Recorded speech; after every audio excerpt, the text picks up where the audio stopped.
Hey everybody, it's Matt Johnson here. We are back with another episode of the Team Building Podcast. This is where you learn how to build a dominant real estate team in your market. And we're flying solo today. So Jeff and the other guys are kind of recovering and trying to catch up on stuff from the hurricane and how throughout the schedule with Boomtown Unite being canceled and all that good stuff. We are recording as of October of 2016 if you're listening to this later. So if you can go back and if you don't remember what I'm talking about, it's Hurricane Matthew and go look it up. But we've got an amazing guest here with us today. We're going to talk about how he's built a team, how they run almost entirely off of referrals. It's a huge chunk of their business, as well as some of the interesting things and the dynamics of the personality types of himself and his wife, and how they're a little bit different than your typical team leader, especially mega agent team. We're also going to talk about how he has pulled himself out of the business and what the next steps are as far as bringing on ISAs. And so we've got a lot of stuff to get into. So let's welcome the special guest, Andy Peters. Andy, how's it going today? I'm great, Matt. Thanks for having me. Good, good. So tell us a little bit about where you're at and kind of what your team looks like. So we have a mega team in Atlanta, Georgia. We have 9 folks. You can tell I'm from the South. We have 5 people on the sales side. We have 4 people on the admin side. We are a husband and wife team. My wife started in the business and brought me on in 2008, which seemed like a great time to get into real estate. Yeah. We, struggled through the low times and made it through. And we're, one of the lucky folks that were able to take advantage of the market as things changed. And now it's a team that's continuing to grow. It's full of leaders. It's full of amazing talent, gritty, talented people. Recently replaced myself, so I serve as director of sales on our team and just try and help where I can. But yeah, like you said, we're 85 to 90% referral repeat. That's the lion's share of our business. Yeah, and that's what really, when we first talked, and that's what really stuck out to me because it's unusual for any type of mega agent or mega team to be that referral heavy. Most of the referral heavy, individual agents you see are maybe the people that come from the school of Brian Buffini, and they're not necessarily able to scale up their business very much because it is so referral heavy and it's limited by the amount of personal contact they can have with people and all this stuff. So we'll get into that because I think, and I'm sure you've seen it or you've watched some of your friends in the business go through it. I mean, pay-per-click cost is going up. Lead gen costs are going up across the board. Zillow, Trulia, Realtor.com are into the triple digits per lead, and the conversion percentage may be a little bit better than pay-per-click, but it's still pretty significant. And yeah. So I think people are looking for, what's that next answer, what's that next step, and one option might be return to basics. So I'm really curious about what you built there. But take me back a little bit. I'm curious. The high I, she's the people person. So why did you jump in, and what stage in the business was it at when you jumped in? And kind of tell me about that process a little bit. Sure. Well, she was a school teacher and got in and really first year sold 12 houses, then it was 24, and then it was 30. And at that point, she was making as much as I was as a C-level executive. I was managing sales for a national drinking water company in Georgia and Florida. And I was like, okay, if she can do this, she had just gotten her master's in education. I'm like, if she can do this, I can do this. Mm-hmm. So when I got in, she's also a high D. You mentioned she's a high I. She's also a high D. So when I got involved, I mean, she was like, just figure it out. Just here's a lead. Just go do it. Like, I don't care. I don't have time to show you how to do it. Just do it. Yeah, of course. That doesn't work for everybody, right. But it actually worked pretty well for me. I hate being the new guy. That was very painful for me. Mm-hmm. Went to having this little itty bitty desk in the corner, and nobody knows who you are. They're just like stepping on you as they walk into the office. So when I got involved, I immediately jumped into sales and just did what I knew to do, which was prospect. It was network. It was try and get, try and fill my day as best as I could with productive activities, all the while still kind of taking what she was giving me and trying to make sense of it. So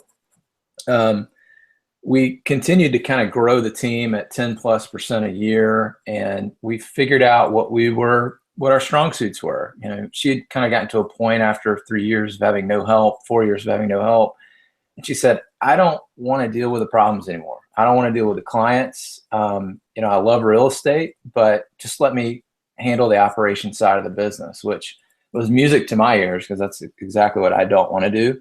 Okay. Even though I am an ISC in terms of personality profiles. Yeah, And that's really unique that you came out of managing sales teams without a high D yeah, personality. Very rare, right? yeah, it's just a lot of, kind of finesse, really. I never throw anybody against the wall when I try and get what I want. But, my dad calls me a baby-faced chicken killer. And that's just been kind of my style. Um, Okay. so I probably work a little bit harder than the average guy. And, I'm sure I could work a little bit smarter, but I enjoy the relationship side of the business. So we Okay. just kept growing it, and eventually we got to the point to where I kind of got that. There's that time I think when everybody thinks maybe I need to go focus on the listings versus the buyers. Yeah. So we split the business up. Once we had more admin help, we had hired a transaction coordinator who was, executive assistant, and Leslie moved more into the marketing side of the business.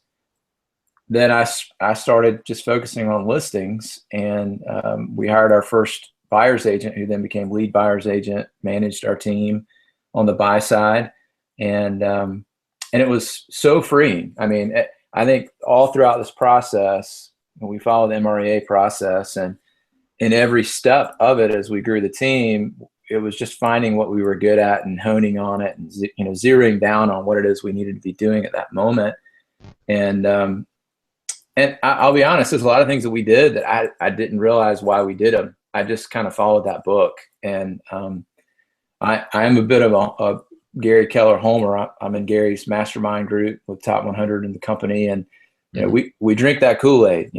We actually laugh about that, but it is true. We drink that Kool-Aid because it is such an amazing path that it's, led us to where we are. Okay. Very, very cool. So you're scaling up, relationship building, prospecting out to your kind of referral network or building your referral network, and so you start to focus on listings, you start to take on buyers agents. So tell me about that process a little bit. Any mistakes or things you do differently if you had to do it over again on the buyer side? The biggest thing is hiring from a pool of one. Everybody meets somebody and they're like, oh, this person would be so awesome at real estate. They've got to join my team.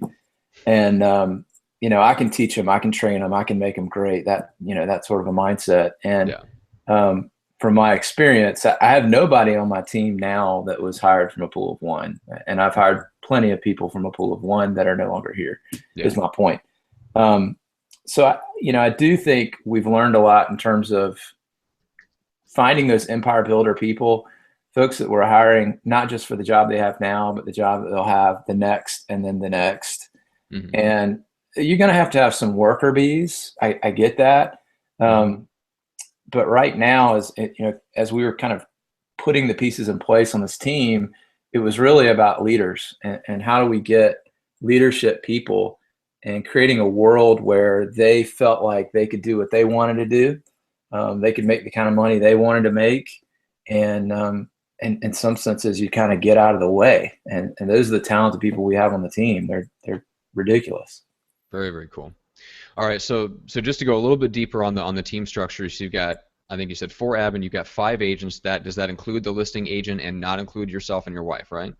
So we have a total of 9 people. So we have 3 buyers agents. We have 1 listing agent. I serve as director of sales. So I'm still kind of, I do weekly 411s with agents. They call me when they have problems at this point. I'm not involved in the every day-to-day, but I am involved. Leslie, my wife, is director of operations. She has a transaction coordinator who handles everything from contract to close. Mm-hmm. We have a listing coordinator who's kind of the right arm for the listing agent. And then we have a director of marketing who's full-time, has 10 years of marketing experience. And nice. We brought her on this year. That's been a game changer. All right, so on the listing agent side, where did she come from? So you mentioned you don't hire people anymore from a pool of one. So we know it wasn't just something like no. It was a specific concerted effort. And how did you source the people that eventually led to that pool where she came from? Well, this is funny. I knew that I wanted to replace myself. I was getting a little bored doing what I was doing, and Sure. as Gary's always told us, you got to make room in your schedule for opportunity. I Right. had no room. I mean, there were days where I would just, always fall exhausted over the finish line. I'm like, when does this end? And it never does. Yeah. So I was looking for a listing agent. I felt like the four corners of the earth. And our lead buyer's agent, who had been obviously running our buyer team and came up as a new agent, she was our first agent hire. Um, I always got the impression she didn't want to do listings. And so she knew I was looking for a listing agent. I had been doing it for 6 months and Yeah. running into brick wall after brick wall and just not happy with who I was meeting with. And one day in a meeting, in a 4-in-1 meeting I was having with her, I just said, I wish you would just take this job. And Okay. she's like, well, really? You never asked me. And I'm like, oh man. I was like, I just assumed you didn't want this thing. And she Yeah. said, no, you never talked to me. I assumed you didn't want me. So Oh. I was like, oh no, oh no, we need to talk. So Okay. literally we had it hammered out in about a week Okay. once she became a candidate. And that was the right hire. I mean, people trust her on the team. Yeah. It was welcomed by everybody. It was the right hire. Cool. And she's rocking and rolling. So you've officially, at least for now, withdrawn from the business, assuming everything continues to go well with her. She's handling that end. What was when you say she was managing the buyer team? What was she doing outside of what you were doing in terms of managing the team overall? So she did the weekly 411s with them. Oh, okay. She would hold them accountable on a weekly basis. And then, of course, I would hold her accountable on a Right. weekly, hold the lead buyer's agent accountable. She was responsible for onboarding and training. That was a big leverage piece for me that I didn't have to do. She fielded, I mean, by the time it would get to me, it would be like blowing up. Yeah. But she took the on fire phone calls and was a nice insulation for us. And she was well respected. I mean, people, the buyer's agents that she brought on, and she was involved in the hiring process as well. But the Mhm. people that she brought on respected her and listened to her, and she helped them grow their business. So Okay. she So did she could. you find a good candidate from your pool of buyers to take her place, or did you take back those duties from her on yourself? No, well, took back those responsibilities. Yes, as director of sales, now I am kind of serving as that lead buyer's agent role. There's a vacancy on the team. We've hired another buyer's agent, but we've since kind of earmarked her now for expansion. She puts Oh, us in okay. an area of Metro Atlanta that we're not in right now, where she lives, and she's serving as a buyer's agent on the team right now. But she will be moving into Northeast Georgia and taking us into a different market. So we're working on that right now too. Awesome. Yeah, well, so we'll talk about that. But so on the buyer side, especially going back to the referral issue, I mean, most agents are expanding because they're attracting agents with their excess leads, and they're generating a lot of those leads through pay-per-click and Zillow, Trulia, whatever. So when you guys are attracting an agent onto the team, and you know that most of your business comes from referrals, what are you selling them? What's the value prop to them as an agent to join your team? Great question. Well, first of all, I'm a MAPS coach. My wife is a MAPS coach. People pay us good money for some reason, right? We have weekly conversations with agents across the country. We're teachers. We teach MRA models. We're highly vested in the Keller Williams way, and I think one of the reasons why people come here is just because we follow the systems and models. And there's a lot of folks that have a lot of natural talent, but they just don't know what to do with it and how to get all their parts and pieces moving in the right direction. And our admin, our hub is just so buttoned up. It's really not built for the 165, 175 units that it is now. It's really built for 300 plus units. Yeah. So you got to So you have have the your, capacity to give like really great yeah, top like proactive service. So the agents are not like the agents just have that mental burden kind of completely removed. completely. And certainly lead generation systems are there too. The ISA, which I'm sure we'll talk about, that will be another layered benefit of what we're doing. But we're getting so many leads right now, that we can't say grace over. We've got plenty of leads. That's never been a problem, ever. Now, is this so I know it started initially with you, and of course your wife has got some history in the business, so I'm sure there's a database of past clients, and there's referrals coming in and stuff like that. Yeah. What's the other major chunk of that? Is it just yard signs, or is there another system that you're asking agents to follow in terms of generating their own leads and generating their own referrals? So there's three pillars in the business. You've got Sphere, your direct database. We have now about almost 2,000 people in it, past clients, people that just raise their hand, say we want your stuff. That's the biggest piece of our business. Obviously, we're huge into events. We have at least 4 face-to-face events. In fact, we've got one at the house on Sunday. 250 people will be here at the house.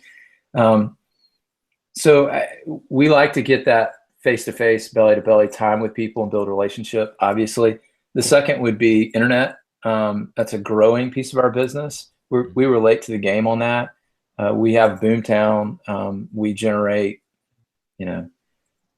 somewhere in the neighborhood of 350 to 500 leads, I would say, just organically from the internet. The third piece of it is going to be geographical farming. And we haven't done a great job with that. I think there's a lot of room for improvement there. Okay. The geographical farming, we've had a farm of about 2,000 people, and we're kind of hot and cold with that. I've really kind of gone all in on database and trying to develop relationships more, as well as internet. And the geographical farming piece is very, very expensive. So truthfully, I think with the money that we spend on that, rolling it into the internet, we can really leverage that piece and pump out some good returns. Interesting. So, okay, so you've only got 3 buyers agents, and you're already generating 350 to 500 leads a month. So you're talking about giving each of those agents potentially 100 buyer leads, or maybe even more than that per month. We generate probably 50 leads per agent. And that includes listing agents too, on the listing side of the business. Okay. Our biggest problem right now is speed to lead. And, that's again where the ISA comes into play. We're losing a whole lot of leads that, if we had somebody on the phone with them all the time, that we'd be able to convert to appointment a lot easier. Gotcha. So you've tried, I'm assuming, like either round robin, or have you tried like a rotation where each of them takes a specific day? And Yeah. what's been your experience trying to get them to, trying to up your speed to lead, so to speak? Yeah. I feel like we've tried everything. Okay. We haven't really found a great solution. Essentially now, and we actually were talking about this week, is time blocking for follow-up, because we get all these leads, and, it's one thing to get on the phone quickly, but the chances are there's going to be, 60, 70% of those people you're not going to get. And then they just go into this black hole that's, hopefully one day we'll get to them and call them a second time. So I want to pull my hair out. So the ISA thing is, gotta happen. Our people are, really, they're built for converting, going on appointments, converting to a client, and making it happen. And I just don't think they have the skills at this point, or either they're too busy on the agent side of the ball to really be as good as they need to be on the conversion. Gotcha. On a round robin. So that's where the ISA comes in. You're going to hire a dedicated person, or the next step is to hire a dedicated person. Their whole job is just the speed to lead, the response on the time on that. Right. Okay. Interesting. Okay. Yes. I mean, we're always curious about that because everyone has a different perspective or has found something slightly different that works on. Everyone's curious about how different teams follow up with leads and things like that. And I mean, it certainly can't. It can't have hurt you too much, although it hurts you to see the leads going by the wayside. It sounds like they're at least cherry picking some of the ones, and they're following up with enough to keep each buyer's agent relatively busy because you're doing a high number of transactions, and neither one of you and your wife are not carrying like 50 or 60% of the loads of the the lion's share of the deals that you're doing. No. So when you look at like your per agent, in terms of what the buyer's agents are doing, are they doing, let's say, 3 to 4 deals a month, or do you have more that they're doing 5, 6, 7 deals a month? Like what level they're producing at individually? So expectation for a buyer's agent is 36 deals, 3 a month. Yeah. And the way I always put it to people is, a bad month is 2 deals, Yeah. and a bad month is not okay, but it's going to happen, and we get that. You just can't have 2 bad months in a row. And Okay. so we're really big on making up shortfalls in terms of, not looking in a 30-day window, but a 60-day window. But that's, everybody knows that's the expectation. It's 3 deals a month.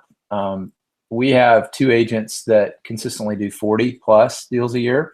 And then we'll have some people that do 25 to 30 deals. And, that's always kind of if you did less than 25 deals, probably not going to be here. Yeah. On the list side of the ball, we expect 100 listings is really what we're looking for. That's 5 listing appointments a week. You probably get taken 3 out of 5. Those are the conversion numbers that we look for. Okay.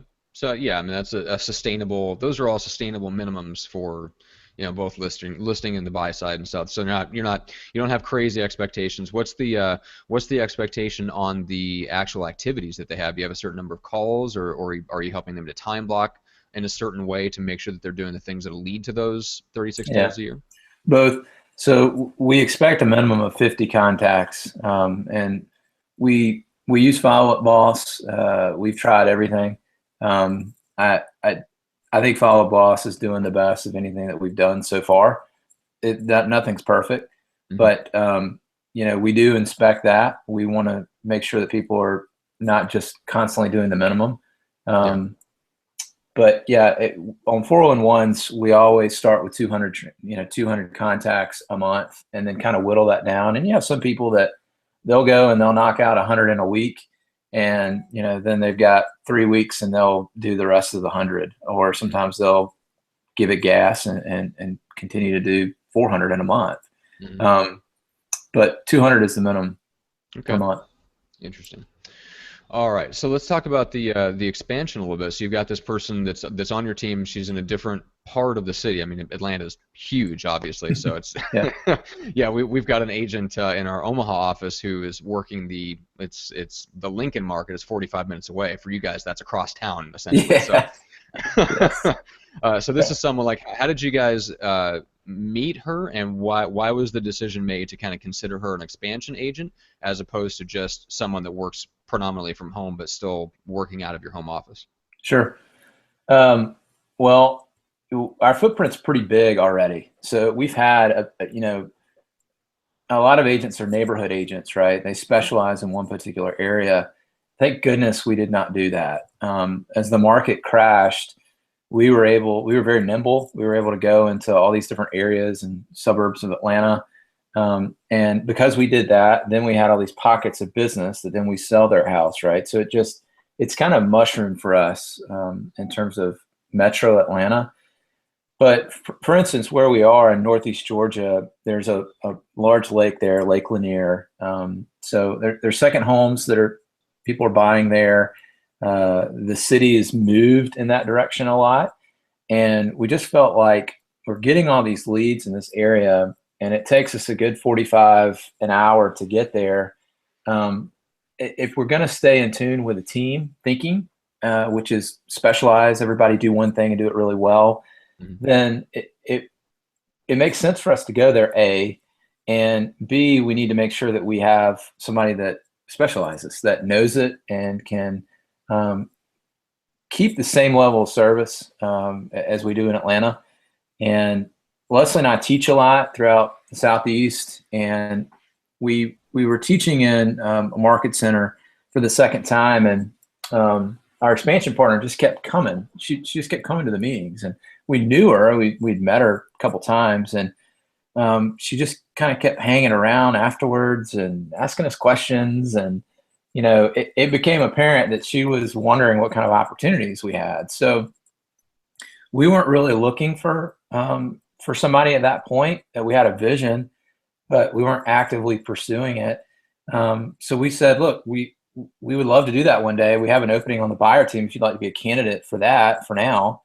And she was all over it. And so, and at that time we were interviewing a bunch of people, several people, and she was hands down the best candidate to join the team. So we did not hire her with a promise that that's what would happen, but we certainly shared with her that was our vision, and if it was something that she shared in, that we would like to talk to her further about it. And within probably 3 months of her coming on and seeing how long it took her to get to the office and just interact with us, we kind of felt sorry for her, and we said, all right, let's go ahead and do this. So I had a meeting with one of the market centers this morning. Actually, I'm trying to determine which office she's going to be in up in that area. But our long-term goal, and I think she's the one everybody would agree that if she takes to this like a duck in water, she'll become the expansion director and help us go in a couple of different directions across Atlanta.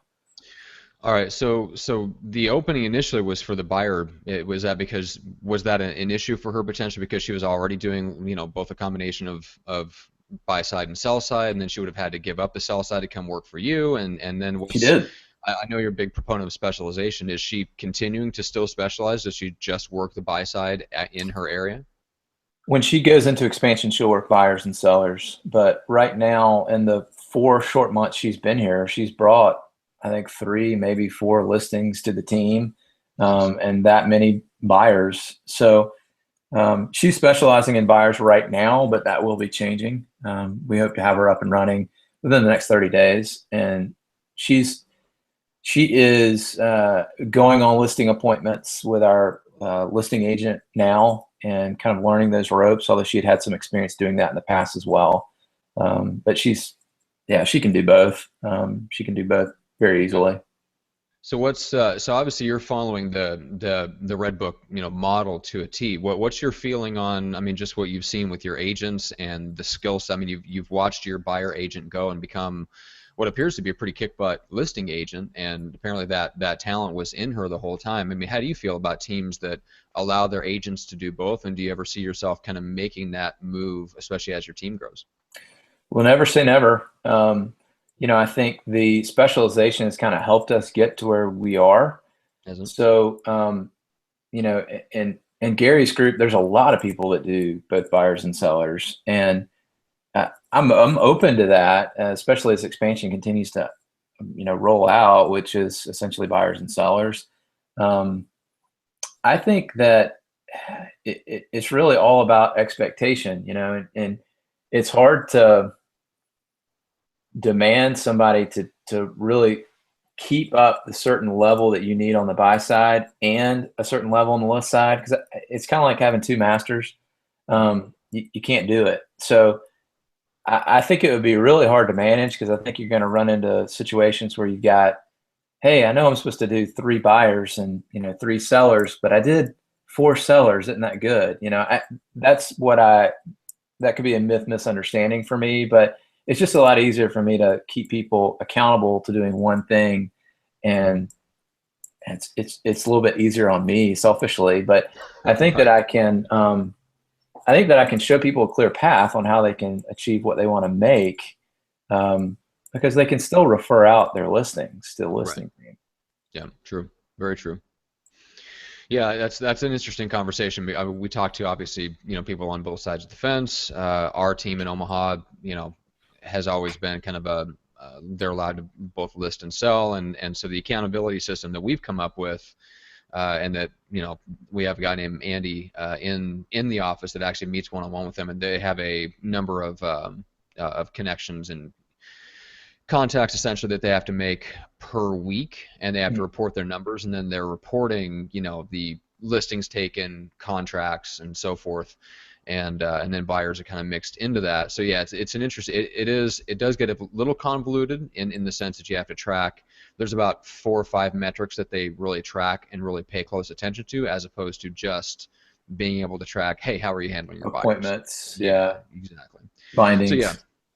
yeah, it can get a little convoluted, but it's worked well for us, and so we're always kind of curious what other people are doing, and it seems like you're getting into, like, as you go into expansion, you'll have a blend where you have your people in house, you'll hold them to one standard, and then your expansion people you'll have to figure out some kind of accountability that kind of blends those two things, which makes Yeah, sense. yeah. All right, so let's talk about just briefly before we finish up the relationship. So at the top, obviously, you and your wife have your kind of duties, and you've got people that report directly to you. We covered that a little bit. Tell me about the decision making and the vision. Who sets the tone, and who sets the vision for the kind of the next steps, and versus who's doing the implementing, and do you kind of divide things out like that? And then how are you guys making decisions on where to take the team? Sure. Well, I think the best way that we've found to do this, we call it a future self, where we literally kind of imagine what it looks like in 10 years. You know, if it's been the best 10 years that you could possibly imagine, what happened? And that's the starting point for figuring out what we want to do. And it's really eerie when Leslie and I do that because we do it separately. And our goals are very, very similar. And they're similar because we talk about them, right? So um, whenever we make decisions, we don't always agree, um, but we always kind of look at it through the lens of, all right, where do we want to go? How is this going to help us get to the ultimate goal? Yeah. And I think a lot of husband and wife, that's you can start getting strains on relationships because one person is back here and one person's up there, and you just gotta you really, it sounds cheesy, you gotta hold hands through this thing. And when one person jumps, the other person jumps because there's going to be a lot of jumps. Yeah. And we've never struggled with that. I mean, I've had a lot of people that have said, "How in the world could you work with your wife?" Right. And she gets asked the same thing. Like, I don't know how she works with me, but it, um, but it really has been a pleasure because she enjoys doing the things that I really don't care to do. And she doesn't really want to deal with sales. She's really impatient. She likes to get things done like really fast. So she pushes me, and I'm a high S. So I like to take my time and I like to think about it and I like to analyze. And so she pushes me to make, faster decisions, and I push her to make better decisions. And, I think that's what a good team does. But in terms of who makes the decisions, as I continue to step out of the team, I think it will become Leslie's baby once again. Right now, we make it together, and implementation. If it has to do with operations, it's her, and if it has to do with sales, it's me. And sometimes we'll get out of our lanes. And just last night, we were talking about training, and she said, I'm not going to have as much time to train next week, this new agent that's coming on board. I'm like, well, that ain't your job. Like, that's my job. Just let me take care of that. Okay. So we do hold each other accountable for things like that, and really try and do what you're supposed to be doing. Yeah, I like that. So she pushes you to make faster decisions. You push her to make better decisions. I like that. Yeah. Okay, that is the quote of the episode right there. Okay, so speaking of the next steps, you talked about you withdrawing a little bit from the team, and it's going to be her baby a little bit more. So what is that next step for you, and why are you going? What's the next step, and why are you going in that direction? I guess. Sure. I really, for the last few years, I've had a vision to be an owner, and I've had some opportunities, but nothing really seemed to be right for me at that point in time. And quite frankly, the team has been growing and doing so well. It's kind of like, well, gosh, why would you want to leave this thing? But I think after doing something for so long, you have to look for new challenges. And for me, that's just the next thing that I feel led to do. I'll always have some involvement in the team. I'll always want to coach and love on the people on the team like that. That's fun for me. But I would like to be impactful on a higher level to more people. And there's only so much that I can do on the team. So I want to do more teaching. I want to do more coaching. I really want to be more of a leader. I want to take on more leadership responsibilities. So for me, it's going to be owning market centers. That's the next step. Gotcha. Very, very cool. And then last question for you is because obviously you're coming from a corporate environment, sales management, where things are a little bit more structured and systematized. What is maybe one or two systems that you wish you had put into your real estate business earlier or better, looking back on things now? Well, I should have hired people faster. Okay. I really, I felt like, hey, I'm selling 60 units. That's awesome. I'm making great money. Um, but you didn't realize that you hire somebody else, you sell 100. You hire somebody else, you sell 125. You just, I think you're so short-sighted early on because you are experiencing success, and you kind of get you kind of feel like you're a genius. I got this thing figured out, and when in reality you're just working yourself to the bone. Hmm. So I should have hired people faster. I think I could have grown the team a lot faster. The second thing is I should have hired a coach faster. I should have had somebody that was giving me advice, because I had good leadership within the office. I had agent friends that had gone before me that had done awesome things and had made mistakes that I learned from, but I didn't have somebody that I didn't have like a Jedi master that was Yeah. looking after me. And once I got that, things really got gas, and it's been a tremendous thing. It just being okay with the fact that you don't know everything, you know, um, being able to ask questions of people that have gone and done it at such a higher level than what you're doing it at. Yeah. So it's hiring and coaching. Those would be the two things I should have done. Gotcha. Very, very cool. Well, thanks for sharing that. I appreciate that. That's I've never heard anybody say I should have hired faster. So most people are they they hire way, way too fast, and usually the conventional advice is slow down, stop hiring people so quickly, and start firing them faster. And so yeah, so it's funny, but I get where you're coming from because you had some success as a rainmaker, and then you have a hard time kind of making those first one or two hires that really all of a sudden like leveraging and explode your world in terms of what you can achieve. And then the coaching would have probably set you along that path a lot faster. So yeah, Totally. yeah, that makes sense. Okay, so let's wrap it up with this. So two things. Number one, tell me and tell everyone that's listening how they can reach you and specifically where you guys are at. So if they have a referral come up and they're kind of curious, like what areas you guys serve and all that stuff. So anything that people need to know to send you a referral. Absolutely. Um, and thanks, by the way. This has been awesome. We're Metro Atlanta, so really, if you think Atlanta, just call me. Okay. We'll point you in the right direction. If we don't do it, our website is thepeterscompany.com, and we just redid it, so go check it out. We're pretty proud of it, and yeah, come see us in Atlanta if we can help you in any way, shape, or form. We'd love to. Very cool. And then if someone's interested in coaching with you, obviously you mentioned you're a MAPS coach. What's the best avenue for that?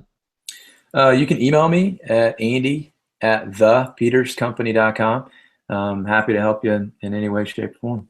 Perfect. All right, and then just one last thing to mention from me is the team building workshop. So that's where you come in.